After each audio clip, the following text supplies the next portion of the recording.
I can leave you this one. I'll have to Is it a Manchester Fringe badge? Manchester Bee? Oh, cute. love it. At the moment, I'm getting it. There was one right over it. That's That's so Liza. Love it. Oh, has she got a name? I didn't know she Liza had a name. BeeNelli. Oh, of course it is. I love Yeah, it. amazing. I've got a friend who has strange feelings for Liza, so I'll have to get him one. Strange feelings. Well, I'd say they're strange. She's a bee. But I mean, you have to get my 3D printing mate. Oh, yes. Get some little miniature fun. figures of Liza. Is Liza the only bee? Or Liza's the only one we've had done, but there's been talk about getting all the previous ones done. So there's and hiding them around Manchester. See if anyone can find them all. Oh, a little competition. A little competition, That's and a then good there'll be idea. and only a few of each of them. So see if people can find the whole collection. Cool. By the way, I have started recording, and I tend to just do this. Yeah, I always say that because I don't like catching people out and going, "We got you." Just won't talk about the elections. We'll be fine. Let's absolutely not do Stay that. away from politics. This is a happy podcast. Yes. Hello everyone! That was a bit of a long intro. Welcome back to the Manchester Indie Theatre podcast, or MIT Pod. You are here today with me, Caroline. And Amelia. And we have a very special guest once again today. We'll get into everything that's sort of in her back catalogue, everything that she's working on. Well, maybe not everything because we don't have a year. But we have the wonderful Lisa Connor with us today. Welcome, Lisa. Hello, welcome. So, what have we got coming up, Amelia, at the moment? One of the first things on my list is we have a theatre show called Funeral Teeth on at 53.2 on the 16th of May by Succulent Theatre.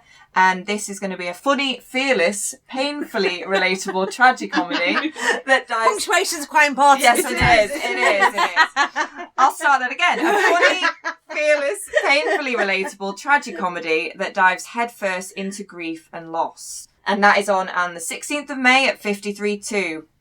We also have the regular event Verbose, which is coming to the King's Arms on the 18th of May. So that's Manchester's multi-award-winning spoken word night, which is returning for an evening of poetry and prose. Do get along. I think spoken word is a really exciting event. There's only a select few nights across Manchester, so do catch it if you can. And then we also have Romeo Juliet, which is also on at the King's Arms, 19th to the 21st of May, and that's with Purple Door Theatre Company. It's an uncompromising new adaptation of Shakespeare's play inspired by adolescence. So a very interesting, very pertinent current twist on the classic. But yeah, I think really that's where we're up it to for in what's terms of on. calling out. Yeah. So, I mean, let's introduce our guest. Let's introduce the wonderful Lisa Connor. Do you want to do the honours, Amelia? I will do the honours. Lisa Connor is an award-winning producer and the director and founder of the Greater Manchester Fringe Festival. Lisa leads the King's Resident Theatre Company and is the venue manager of the King's Arms. She started the GM Fringe Festival 15 years ago with zero funding, and it's still going strong. That's an amazing achievement in and of itself, and everyone who's listening will have heard of the Great Manchester Fringe. I think we've all been to see a show, been involved in a show. It's a massive part of the Manchester theatre community. Absolutely. And we've both each had our own events on the Fringe over the Yes. years. Absolutely. Absolutely loved it. And we have you to thank for setting up that whole world. So yeah, I mean, gosh, where do we start? Well, I'm just so excited to talk to you about where it first began and kind of your journey with the Fringe. So I went to drama school many moons ago, and when I graduated, there wasn't really much out there for new actors. It was basically do a showcase, get an agent, and if you don't get one, that's it. And there was 2 Fringe venues off the top of my head that I can think of. So, Taurus Bar was doing some things. And then we had 24/7, which then obviously folded. And we had the Not Part of Festival, which lasted about 2 years. So apart from that, there was nothing in the landscape for anyone. And if you wanted to do anything, it involved you as a performer spending lots and lots of money on doing it. So you had to prove that you had lots of funds in your bank to put stuff on. Yeah. So being a performer and wanting to put art on, myself and some other like-minded people come together who was managing venues at the time and said, let's do something for Manchester, by the artist and by the venues that is not going to charge people a fortune for doing it. Mm-hmm. So let's do it for us, by us, because in Manchester we do things differently. And without someone coming in from out of town and making money out of it, because that's usually what happens with lots of festivals. Yeah. People come in and get parachuted in, and they'll get all of this Arts Council funding because they're great at doing forms, and then all of our money will go to them, and they'll be on like 60, 70 grand a year for a week festival, and it's not for us. No. So that was the aim, really, to make something cost effective so people didn't lose the shirts, and then hopefully they've got the skills and the show to then take to other festivals and then hopefully make money off it, or then go for funding because they've got a product. It out there. Provides a fantastic platform for those who want to make their own work, who aren't wanting to be reliant on another body, and retain that kind of autonomy. Yeah, and it's accessible. And show people how that it is possible to do it on a budget, and give people the skills. So we'll find a lot of people don't know how to market shows. So we give people all of them tools, how to take the photos, how to do a press release, how to put everything together and go create your own work. And then you've got more chance of getting work as well, because you can invite people to come and watch them, and you can see people in it, and it's really liberating as well to do it yourself. Yeah, absolutely. And it's affordable theatre. It's, stuff that's been going on in London, in Edinburgh. I mean, we can't exactly call the Edinburgh Fringe affordable anymore. Well, no, I think the minimum, last time I checked, is £10,000, and you're not guaranteed to make any of that back. So you've got to have £10,000 to lose, basically. Exactly. Yeah. And I know you've got options when you do the Fringe, like if you want to be in the brochure, you can pay for that, but you don't have to be in the brochure. There's the flexibility there, which is really nice. And we have 5 free places as well, so if people haven't got the money, we have 5 free, so you don't have to pay for registration. That's really good. And we have some venues that are free and some venues that you have to pay for, so that's great. For everybody. That means that you can kind of scale it depending on your means, which is fantastic. Yeah, it's a really, really great platform. We wanted to get you in before July, because a good amount of time before July, because we want people to know about it, and we want people to encourage people to get involved. There's still time to register. There's still time to register. When's the cut-off for registration? So we haven't really got a cut-off. So in 3 weeks for the brochure, but we usually go quite up to the... Amazing. Especially if you're online, you don't really need any print, so it's fine. But also, like, for people who might not know about it, people who might not know about the fact that in July, throughout the month of July, there are fantastic events popping off absolutely everywhere, all over Manchester, all part of the Fringe, and just it's such a great month for that. We all get very excited every year, don't we? Yeah, really. It's like, what are you going to see? There's so much, and it's new people as well that you've not heard of. So usually the landscape in Manchester, it's the same sort of theatre companies, isn't it, throughout the year, and then the Fringe happens. It's like, who are these fresh people? That's what I love so much. People. It's like people, newcomers that come in on the scene with their work for the first time. That's what's so exciting. Like new pieces that have never been done before. That's what I love so much about it. It's a massive champion for new writing for emerging artists, which I absolutely love. And you might find like new theatre companies popping up in the wake of having done something for the first time on the Fringe. It's like, well, that worked. Maybe we can keep working together. The connections are made, and then that's it. Who knows what's going to come from that? And that's a massive part of it as well. Yeah. So, I mean, was there a particular moment where you had the inspiration to start it, or was it just something you just felt? It was because there was nothing there. There was nothing there for me as an artist emerging to do anything. And if there was, I was just hit with straight away, oh, well, before you start, I need £50 up front. Yes. And then you pay the £50 up front, and then it was like, oh, now you've got through, you now need to prove that you've got X amount of money in the bank to be able to put the play on. And it was like, well, I can't. Feel I have to jump through hoops kind of thing. Yes, and I can't do that. And then when it comes to at the end, it was like, oh, and now we're going to take 60% of your tickets off you as well. Yeah. And as an artist that's then trying to get other actors to work with you on a profit share, it's like a minefield out there, because you're like, well, I'm not getting any money from it. Now my actors aren't getting any money from it. Where is all this money going to? No one's telling you where the money's going, what it's being spent on. It's like, we're giving up our time as well, so let's all trying to be open with this. Together. Yeah. No, I agree. Yeah, and you're a trained performer yourself. Yes. So in a way, it's it's a selfless move really to move away from your own art and your own craft and do this to support. You made something for everybody. You are kind of identified. This is something that I feel like strongly about. I want to create a platform for people to be able to put on their work in an accessible way, And that's brilliant. And it's given so much back, I think, to so many Hugely. artists in the community. But you also can't pretend it's an easy job at all, can you? Like, you've taken on such a heavy burden to do this. It's incredibly impressive. I mean, are there any particular highlights throughout running the Fringe that you can kind of pull out? I think the highlight was when the city was booming before COVID and there was loads of venues. And now it's quite not a very nice landscape out there because there's venues shutting daily. So, I mean, every year we come to do it now, there's different managers, that venue's gone, this venue's not here. So it's really hard to try and find spaces for people to put it on now. So it's like another battle again now. Yeah. To try and get people to embrace the arts again. And definitely. Getting everyone to work together, which is a struggle. But I think what we've got now with the Fringes, there's a platform there all year round. So we have a press list accessible for everyone. So you can just go onto our website if anyone's got a show on with the Fringe or not with the Fringe. We update it all the time. Just because I don't see the point in us keeping that. It's for every artist out there, for all of the local That's PRs incredibly, and things like that. That's so helpful. And there's also step-by-step guides which anyone can download on how to promote your show because a lot of people still won't read them. So it's very...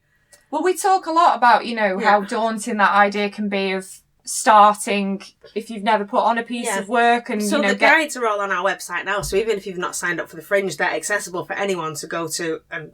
That's great. So you can find out everything that goes into, putting it on, promoting yourself and I mean, if you're self-producing, which so many people are, just due to being cash-strapped, due to not having the access to funds, you need this information. You don't know what you don't know when you start off. No. And there's so much. Yeah. And I don't think anyone should be a gatekeeper of this knowledge at all because it's out there. So if we've got it, let's pool it together and let's share it with everybody.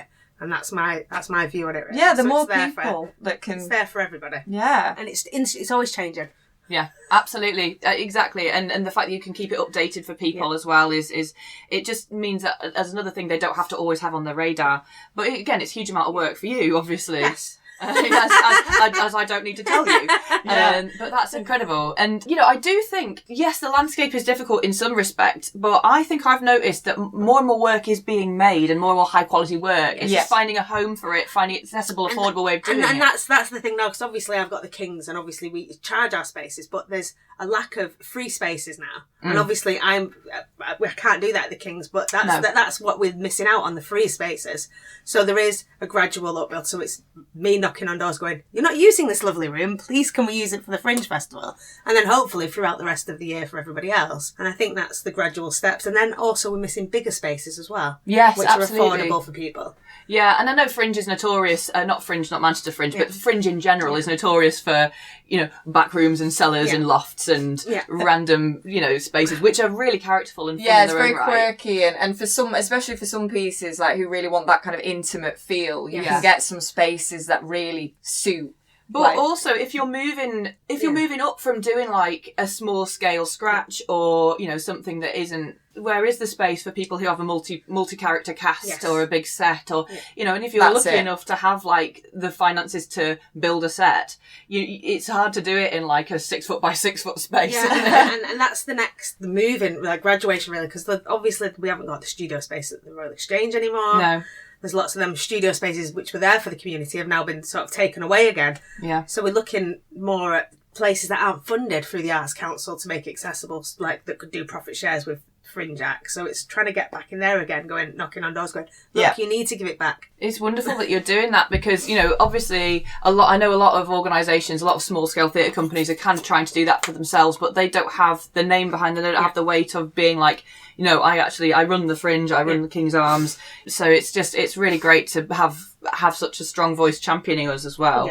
I say us, I'm literally speaking for myself in a way. It's true because there's great work out there, and I mean the international festival brings loads of stuff, but I mean to me it's like an elephant in the room because they've got that lovely space there and there's so much talent in Manchester there is that could be used in them spaces, and we could be filling it up 12 months of the year with all of our theatre that we've got created in this city.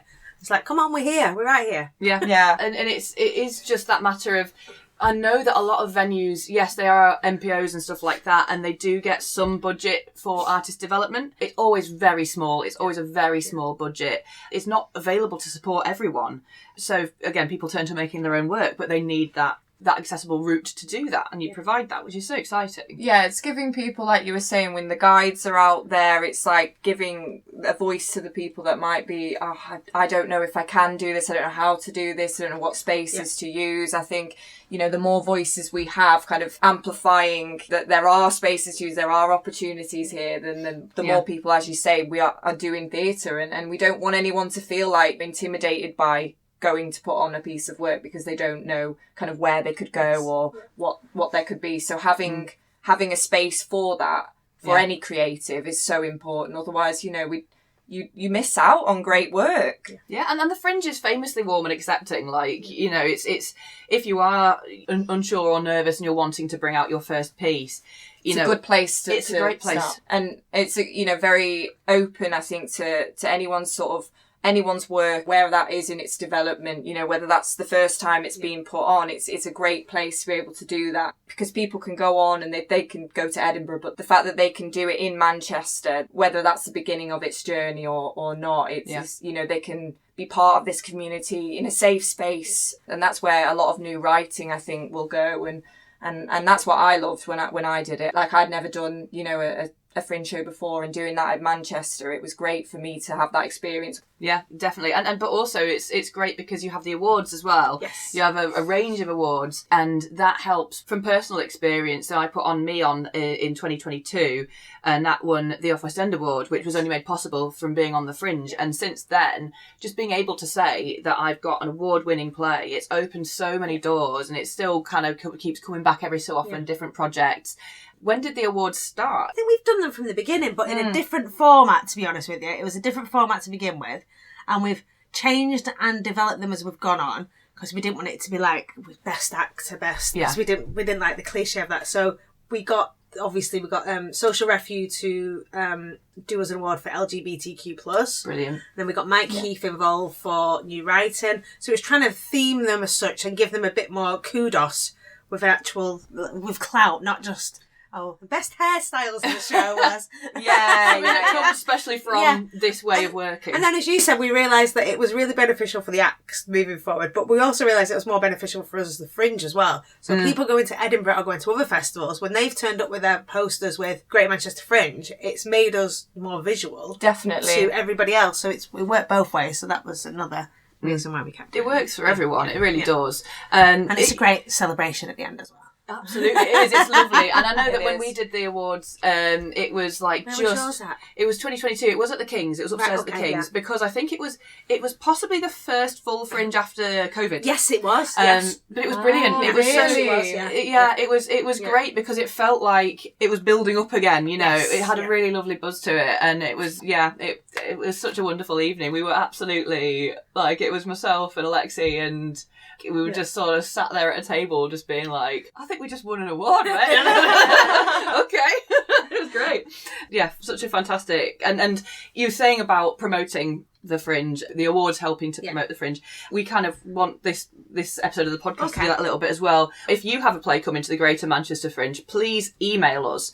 Email mitpoddy@gmail.com, mitpoddy@gmail.com, because we'll chat about your work that's coming to the Fringe. We absolutely would love to. And, and anyone who really wants to come on, and maybe you haven't signed up yet, or maybe you have, but either way, we'd love to talk to you. We'd love to talk about your work, and any listeners who want to give advice as well, please email in, and we can echo that to the listeners as well. But also, it's not just, I say not just, because the Fringe is a massive thing, but further to talking about the Fringe, you've got the King's Arms itself, fantastic venue. I interned there. Yes, you did when James, before I owned it, before I bought it. Back in the day. Back in the day. It was a wonderful experience, and I would not know anything about the Fringe or anything that's going on now if I hadn't done that. It was one of the best decisions for my creative career. It was brilliant. But now you have a resident company. You have the Kings at the King's Arms. So, me and my husband have always had our production company, Rising Moon, but I bought the pub 10 years ago and we had a child, and it sort of slowed down a bit, because as things do, because I've got enough to do. So I was running the pub and still just booking people in. So we've come together officially with 2 other companies, so like a proper co-op. So with Red Brick and Up Here Productions, and me and Colin as Rising Moon, and we've come together with our different ages and different backgrounds, and so this is our second second show together collectively, which you both went and watched, which is a biggie. It's a biggie. So this is another point that I was trying to make, because we're paying equity minimum to anyone that works with us. Wonderful. Our production company. So this is what I was trying to get to with the Fringe by teaching people budgets and things. So I'm saying it is possible to pay people without doing profit shares all the time once you build up. Yeah, I'm very behind that. Very behind that. Because I've been working with equity a bit as well, sort of saying that's on a different note. So I was saying any profit shares that any actors do, it should be a signed document so everyone can see where everything's gone. Yes. Yeah. Because that drives me insane as well. It's like, oh, none of us got any money, but look at these costumes. I'm like, if you sign up to do a profit share, everything should be agreed as a collective because you are therefore a cooperative. Yes. Yeah. So yes, we've come together and we're paying everyone equity minimum, and that's the way we're moving forward with Fringe, to sort of say people, look, you can self-sustain and it is manageable. You just need to do your budgets and plan properly. And yeah, absolutely. And it's great to champion that as a really visible party on the Fringe, on the scene. Yeah. By the time this podcast goes out, it'll have been a while since Boys is closed. Yes, but tonight's the last night. Tonight, yes. The day of recording, we're actually recording this on the 8th of May, and it was just, I mean, it's Ella Hickson's play, let's Boys. get into that. I've been excited about this. It was, oh my goodness, an immersive performance, brilliant. Posters on all the walls, in the round. Or pretty much in the round. It's kind of thrust, wasn't it? Because it had like tech at the end. But I absolutely loved it. I loved the way it was set out. I loved the fact that as an audience member, I felt like I was in the scene. I was so close to the actors, like, who were absolutely brilliant, by the way. Like, the performances were just incredible. Like, to everyone involved, like, absolutely brilliant. The script work had clearly been done as well. The text has such depth and such complexity, but in the way that it's highly naturalistic. And it was just, the delivery was astonishingly good. I loved it. I'd read the play years ago, and I'd gone through it with a fine comb, and seeing it actually performed, it is just one of those where it is meant to be performed, it's meant to be delivered, because you can't get that nuance from the page, it's just seeing it and seeing how the actors brought it to life. And everything was great. I really enjoyed it. I felt like I was just completely immersed the whole time. Like, I was just right there. My partner was sat with me as well, just like it's nowhere to hide, is there? Nowhere to hide. Yeah, there's a sense of danger almost. Yeah. That there's unapologetically, just and I love that. Fire on stage. There's a real kettle. There's people having fights and people. Oh my god! Yes. Yeah, it was right up close. It was so fantastic. But sorry, that was a kind of a bit of bombardment of excitement there. But it was fantastic. How much did you see it develop, and how much did you get involved with that? So this was our second one. So we started with Sheila's Island first, which was something I wanted to champion because that was my first soiree back into acting after 15 years. Yes. But I wanted to champion something for women in the 40s. Perfect. So we did that first. So then this was our first general audition. So to meet lots and lots of new young people, because I'm not young anymore. So lots and lots of young people. You found some absolute. You found absolute gold, didn't you? So it was Ollie and John that brought it to the table for us. So we all had a read through. But no, it was. Yeah, it's been really well received. So so this is your second, like you say, your second foray into it, and it feels so established. It worked so incredibly well. We have done, but not officially, American Buffalo, because we got David Thacker from Royal Shakespeare. Fantastic. So we've done some things unofficially as co-pros, but this is our first one. It's an official company. Yeah. No, it went. Yes. What a way to go in! That was great. Yeah.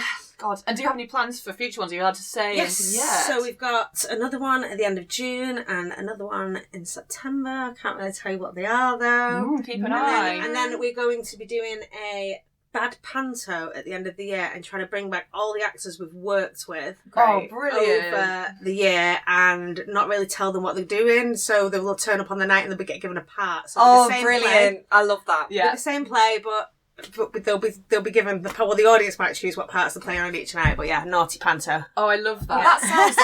That sounds really good. But it's fun. like a bit of a celebration for everyone we've worked with over the year. So, but that format works as well. You've got like shit-faced Shakespeare, and you've got the things. It's decided who does what on the night, and that chaos. I think that feeds really well into the current zeitgeist somehow. It's like, let's lean into the chaos. Yeah, that's obviously exciting. It's not a massive commitment because we're paying the actors, but it's not a massive commitment for them for the whole of December. They won't need to rehearse, they can come in and out. And it's nice that you bring everybody back, that you say you've built these relationships with, and you're like, oh yeah, come. I love that. I love the idea of just bringing back as like you say, a celebration of all the artists that have worked with you and come and do something. We are trying together. to create sort of in-rep sort of feel vibe about what we're trying to create as well. So sort of using people, bringing them in and there might be a few. Well, the fact you've got seasons, such a quick kind of turnover of different shows, it has a very rep feel to it. So that, and I love that. I don't see why rep had to die. You know, rep is not around as much anymore, and it needs to come back, especially with more and more people leaning into the creative industries in certain sectors of society.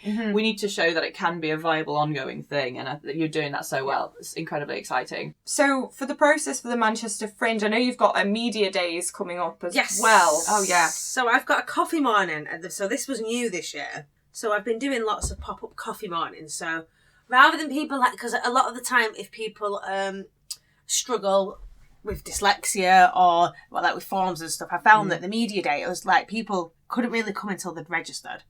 So the coffee morning was a bit more of a relaxed forum for people that are considering coming to do it, or to sit there and we can go through things. So they could just come and talk to us face to face if they're not really. They've been really, really useful, actually. Yeah. We're having them at Social Refuge, so we've had about 20 for one of them. People that have already got the shows on have been coming down talking and asking different things. But then sort of the community's already started. That's it, you get to meet other people that are doing it as well. And I think we've met two that were like, not this year, but now they've been and spoke about it. They're definitely doing it next year. But it was rather than, just all on email. And actually, I'm going to be here physically this time and this time on these days, and I think they've been quite useful. We've got that face-to-face interaction, which you don't tend to get. I mean, I know when I went to Edinburgh back in 2011 or something, they had days in the Fringe hub, but it did feel it was accessible, but it wasn't it's so massive though. It's so massive. And I think that's the thing. It can be, I guess, really overwhelming when you're there, how many people would be there. Yeah, exactly. And so it feels like the right scale, and it feels like the right level of kind of interaction, in-person interaction. That's a really good idea. So I think we're going to do some more, but I think we might do them throughout the year next year, maybe just little wherever people are in their stage of development as well. Or even just how's your show going and things like that. Oh yeah, like a catch up. Yeah, because I can do any work for any of my many hats that I wear and just be I'll just be sat here, so come, because I don't. I'll be here. I'll be here. I don't think there's that accessibility anymore, and I think sometimes people think I can't really. It's being approachable as well. It's do you know what? I'm here. I'll be here. That's I can work wherever I want, and I'll just get me out of the house, and I'll have to put makeup on and get dressed. So that's people good. really need.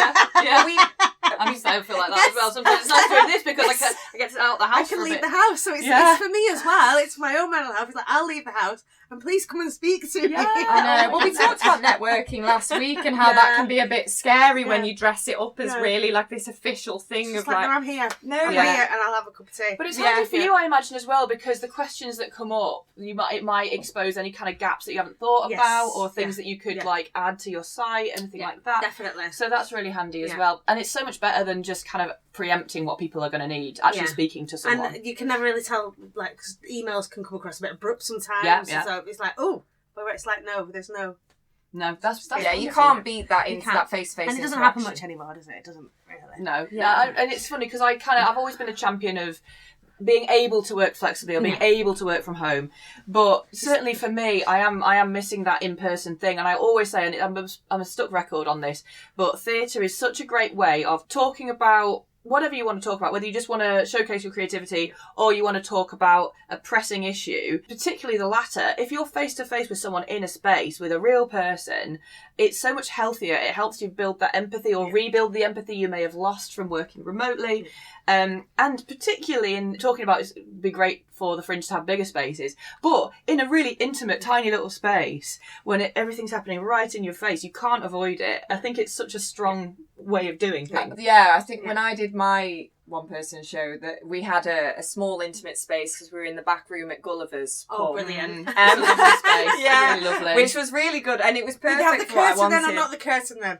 Oh, I think you had the curtain. It was. I think it was behind. It was. Yeah, it was there. They didn't used to have a curtain, and sometimes you just get people popping their heads around the corner. So it was a different. But I loved that because for me that was what the piece was about. It was quite heavy, in terms of I was addressing the audience. I wanted the audience to feel like they were my friend, they're part of this. So for me it was great, and I really loved it. And shout out to Gulliver's, they were brilliant. But and again it was very that sort of feel, the pub, the Manchester kind of, that classic. Yeah. That's what I really loved about it. And I just loved the space. It felt great. You could feel the energy so easily in the room. It was a really strong vibe. Make eye contact with people.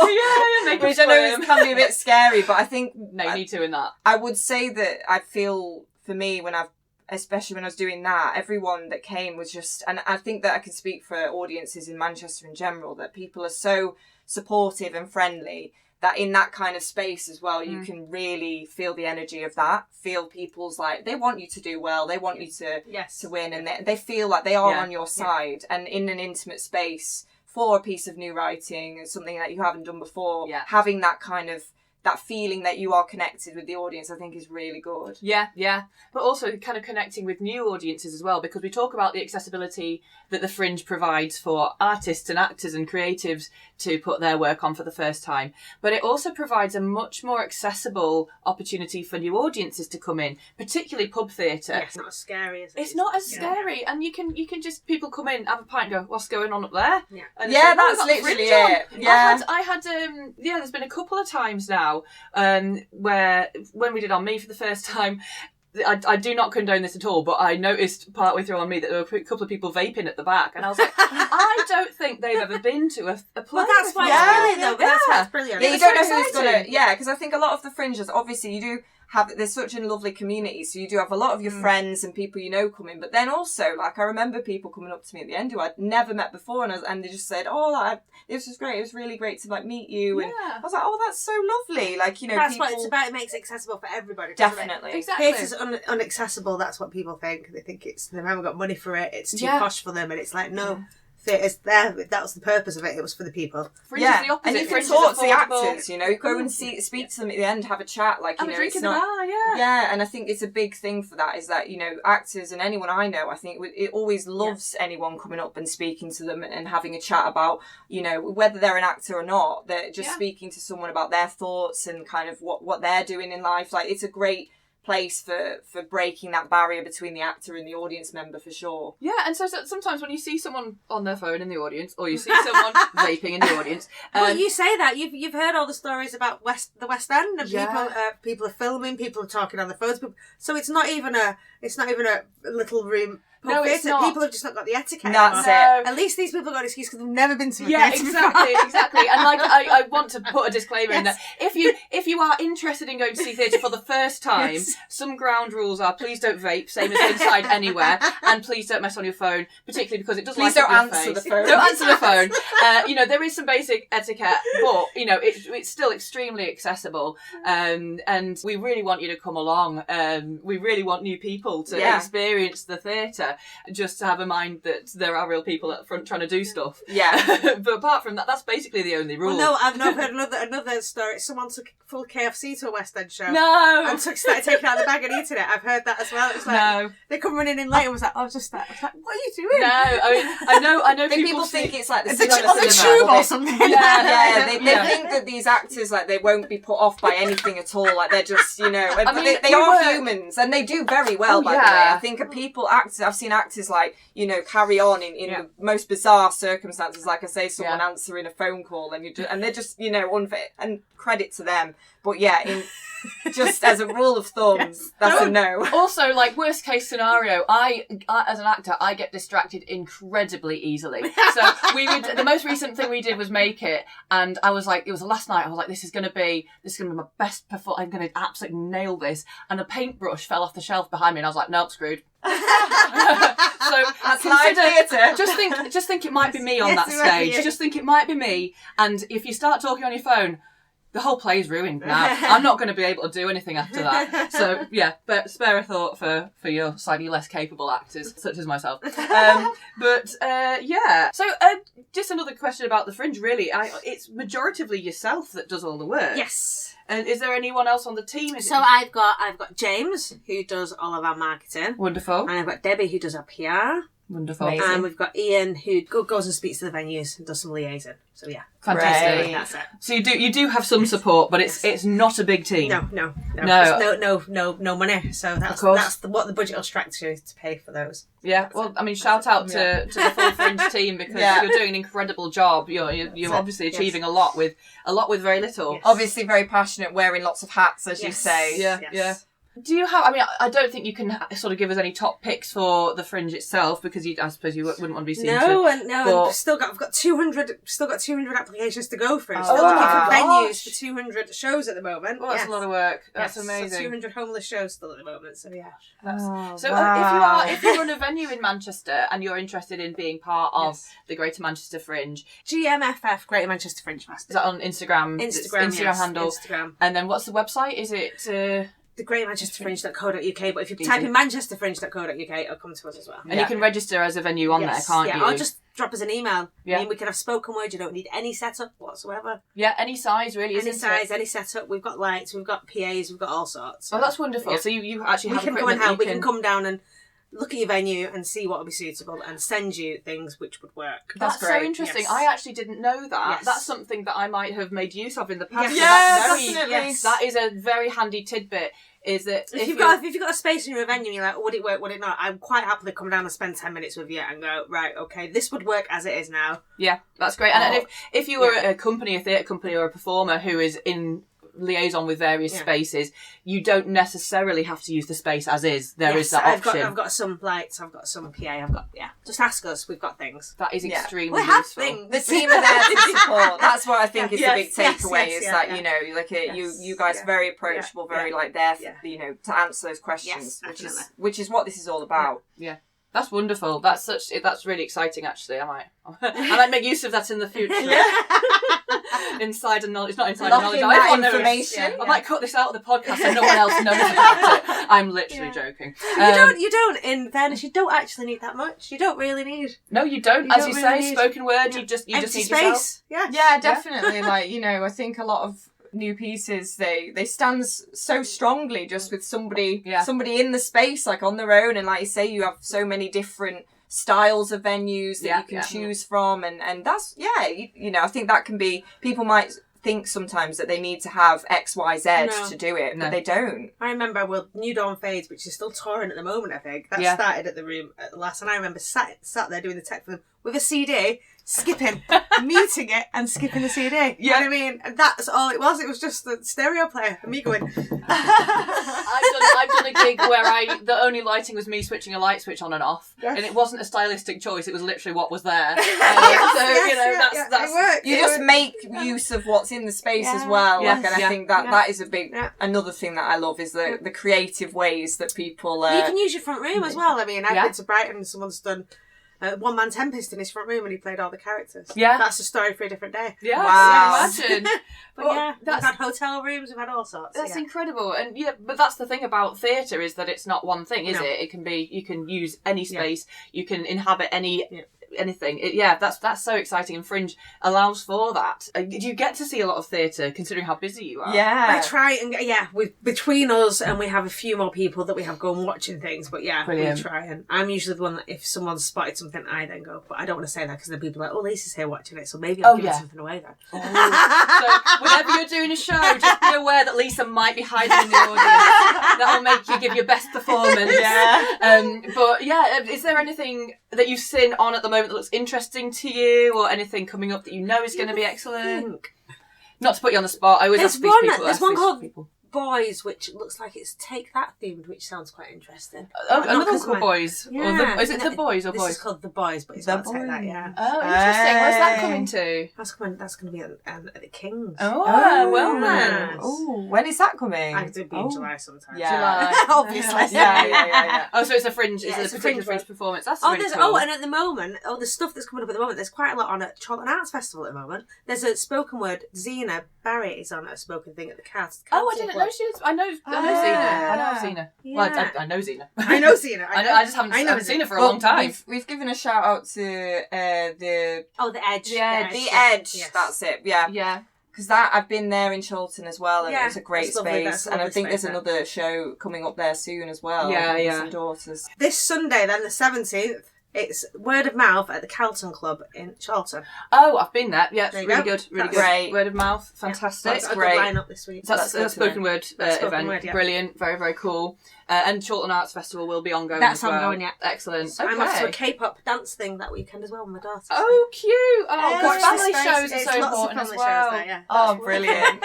That's great, yeah, because it is not just sort of experimental, weird and wonderful stuff that goes on the Fringe. There's also, like, things that are so accessible for families. Yeah. Oh yeah, there's so much. It's everything. There is no one type of theatre piece or show that can go on. Like in terms of there's so much flexibility with the venues. People get so creative in that sense, but it isn't, necessarily even something that's been on for years and polished. It can be anything. It can be something that's not been on its feet before, and you can bring your friends, bring your family, like that. It's just an opportunity, I think, for anyone who is emerging, or even if have done this before, but it's just an opportunity to bring something back as well. And Absolutely, that's something that I might consider in the future, bringing something back. Yeah, definitely. It's a good testing ground for audiences, as well as being a good place to put on a fully fledged finished piece. Yeah, I'd recommend people checking things like age guidance, trigger warnings, etc. They'll always be in the descriptions, usually on the show, and like the show, But there will be family shows, there will be, more extreme, more different things as well. Yeah, it's up to yourself to have a browse and see. Definitely go on the website and have a look at it. This. It is honestly, for anyone who hasn't, enjoyed the masterpiece of like what is going on in the theatre scene in July. It gets absolutely, it's incredible. Yeah. There's so much going on, there's so much to choose from. I know when I speak to people, they're always like, what are you going to see? And they've got like a list, because of what dates they can make because there is so much going on, and it's such a great time for Manchester, and everyone is just buzzing. It's in the heart of summer. Creativity is flowing. It's a great time. Yeah, and when does the digital brochure come out for the Well, you can start seeing things that are online Brilliant. now, so there's tickets on sale right at this moment. Perfect, And we'll start getting it updated in 2 weeks' time, and we'll just keep uploading it, the digital one. Amazing. Okay, well, by the time this comes out, it'll be a week's time, I suppose. Yes, there's some online now, so that's brilliant. That's very I cool. think there's about 30 shows on sale at the moment. That's fantastic. Oh, So that's really wow. good advanced sales for people. That's really cool. So I think we haven't done this for the last couple of, but maybe we go back quickly through and remind people of our what's on very quickly. Yeah, let's do that. So we'll just give everyone a reminder of what's on. In Manchester, we have Funeral Teeth on the 16th of May at 53.2 by Succulent Theatre. This is the tragedy comedy that'll be looking at grief and loss. Then you've got Verbose. We've been talking a lot about spoken word today. So you've got Verbose, which is coming to the King's Arms on the 18th of May. As I said before, it's the multi-award winning spoken word night, and it's a regular night. So keep an eye on the King's Arms website to see when it's back if you can't come this time. And then we also at the King's have Romeo Juliet, which is on from the 19th to the 21st with Purple Door Theatre Company. And this is a new adaptation, a new sort of look at Shakespeare's play through the lens of the modern view inspired by adolescence. So I'm quite looking forward to that. It's going to be really interesting. But honestly, I just want to say again, thank you to Lisa for coming on. It's just so great to get to hear kind of from someone who has been such a champion for the Manchester theatre scene, and doing everything that you do and create those opportunities, and that accessibility is so important, and that's a big part of why we do this podcast. Absolutely. And why getting to speak to you and getting to share your experiences, your thoughts with everyone, and it's brilliant, and I'm so excited for the Fringe. Me too. Oh my god. Do you have any, like, not to bring anything on you, but do you have any final thoughts to sort of share about the Fringe, or just your experience working in Manchester? Just keep going, supporting other artists. Yes. Keep supporting each other and spreading the word for everybody, not just your own shows. And then it's champion everyone's everyone, work. We're all in this together. Yeah. It's a very supportive community. Going to see people's work, putting your own work on, going to see other people's work, go and meet people, we're all in this together, and it is a great opportunity to meet like-minded creatives, and that's what it's all about. But it's also, as we've reiterated time and time again, it is a great way to meet other creatives.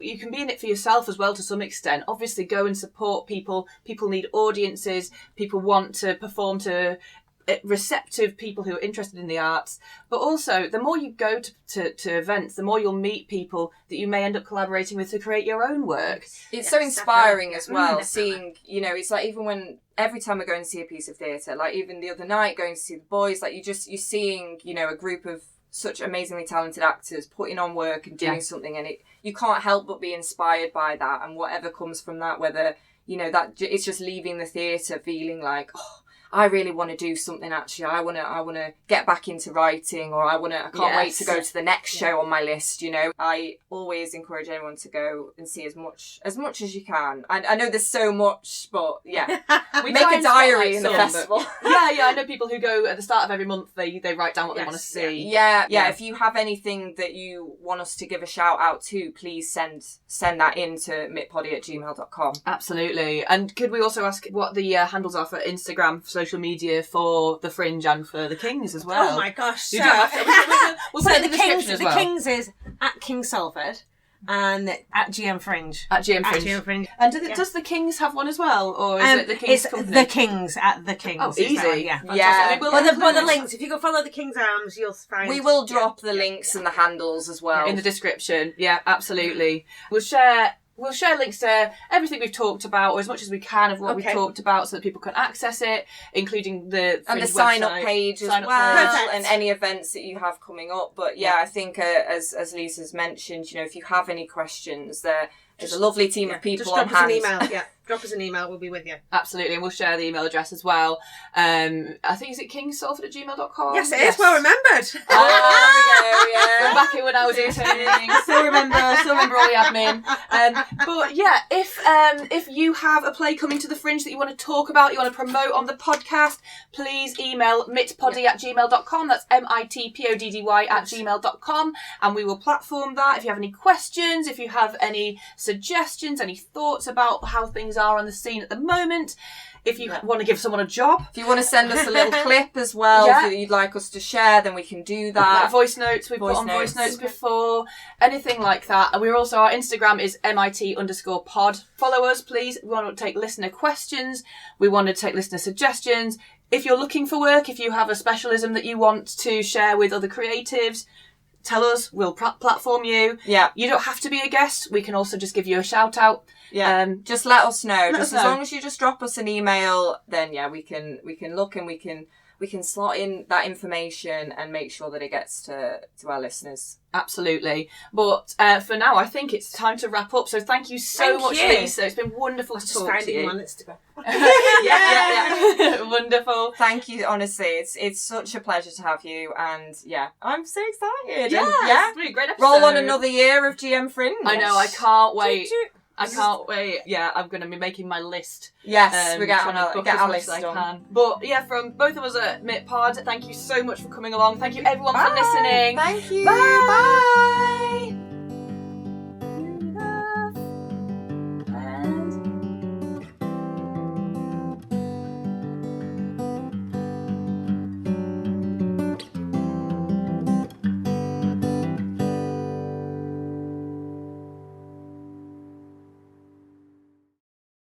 Oh wait, do we need to what? Oh yes, let's do that. Hey. For eagle-eared listeners, you might have just heard that a buzz disappeared in the background because someone with sense came in and turned off the aircon. It just took us that long to realise that little buzz in the background was in fact aircon. I've been fighting the audio. I've been spending hours on it, and now the battle, the battle ongoing is battle. Won. The battle is, well, hopefully the battle's won. Let's see how this one turns out.